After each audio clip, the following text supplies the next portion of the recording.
Тому Росія, вона що робить? Вона як товар цю дестабілізацію використовує. От тут. Хтось зацікавлений? От ви зацікавлені, я зацікавлений, всі нормальні люди. І в чому? Щоб вирішувати проблеми, навіть вони виникають. А Росія зацікавлена в іншому. Вона зацікавлена, щоб проблеми виникали і потім їм гратися. Ну вот возьмем ОРДЛО, да?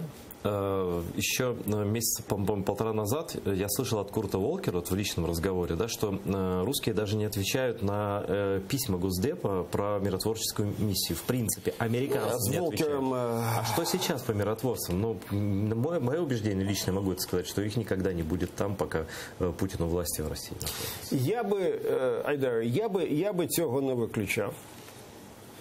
Але взагалі навіть консультації з Росії і у Штатів, і у Нормандської четвірки просуваються дуже-дуже складно.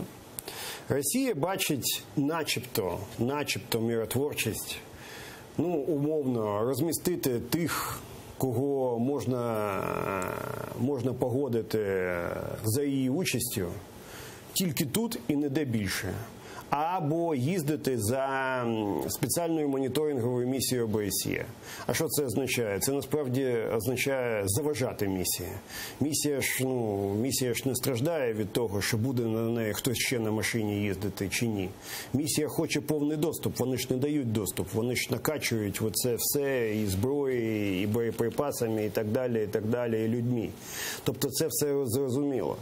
Але ми ж декілька концепцій. От остання концепція, яку ми розробляли з Куртом якраз, це така стадійна концепція. Перша стадія, друга стадія, третя стадія. Але реальні стадії, які будуть прописані в одному зрозумілому документі, які можна буде перевірити, які будуть зрозуміло, як робитися, які будуть під реальним контролем мандату і Організації Об'єднаних Націй, де потім буде поліцейський компонент, де буде міжнародна. Я ж розповідав минулого разу. У нас була нормандська зустріч, і Лавров сказав, миротворча місія – це окупація Донбасу. Ну, я йому сказав, що Донбас вже окупований, це насправді буде якесь звільнення. Він скаже, так я ж кажу, окупація. Оце розговор, ви можете собі... Ну, а как с такими людьми? О чем стоит? Вот американцы реально думают, и европейцы, что с такими людьми можно о чем-то договориться. Вот он с Израилем договорился, Путин, да? Вроде Нетаньяху ездил 8 раз за 2 года, там уже и ленточки надевал, и на параде Победы стоял с ним там в Москве. И все, и что? Сирийцы сбивают самолет, тут же Израиль враг, тут же ракеты С-300, которые только израильские самолеты могут там сбивать, там других нет. Вот пример того, как хотели договориться с Путиным. А от дивіться, що відбувається. От що Росія? Росія допомагає в проблемі Північної Кореї, ні заважає. Росія допомагає в вирішенні в Сирії, ні заважає. Росія допомагає в питаннях стратегічної стабільності, ні заважає. Росія допомагає в питанні агресії щодо України? Ну, за визначенням – ні. А де взагалі Росія комусь допомагає? От Росія, ми ж не кажемо, що Росія – це частина якогось цивілізованого світу. Про це вже там всі давно забули. Але якось нормально співпрацювати. Звичайно, потрібно з нею розмовляти, оскільки російські війська там знаходяться в Сирії. Звичайно, розмовляти потрібно, так або інакше, оскільки Росія є реальність. Чи яка реальність, ми всі прекрасно знаємо. Але, тим не менше, ці розмови ведуться. І ведуться на основі політичного тиску, на основі зрозумілої логіки санкцій. І санкції будуть посилюватись далі. От тільки так, от реально воно і виходить. Но пока Россия не выказывает ни малейшего желания реально что-то делать. Наоборот, они организуют эти выборы. Там они убили этого главаря, хотят нового поставить, там свои разборки, взрывы и так далее.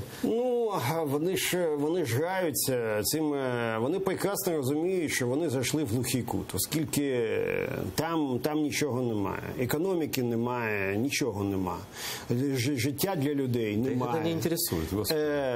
Але тим не менше, вони ж якось мають підтримувати своїх маріонеток. Вони їх знайшли. Більшість населення, вони що хочуть? Вони хочуть повернутися до життя, яке було до цього. воно там, давайте чесно скажемо, там же ж не всі там от такі запеклі патріоти України. Але запеклих патріотів Росії там теж стільки. Більшість, вони просто хочуть нормального життя. Вони хочуть миру, вони хочуть стабільності, вони хочуть якихось правил. А Путін цього не хоче. Він хоче використовувати Донбас для того, щоб започаткувати процес федералізації України. А ми за визначенням ніколи за будь-яких умов на це не підемо. Тому ситуація дуже проста. Ми можемо багато зробити для повернення Донбасу і маємо це зробити. Але у Росії не вийде використати цей процес для того, щоб послабити всередині України. Крапка.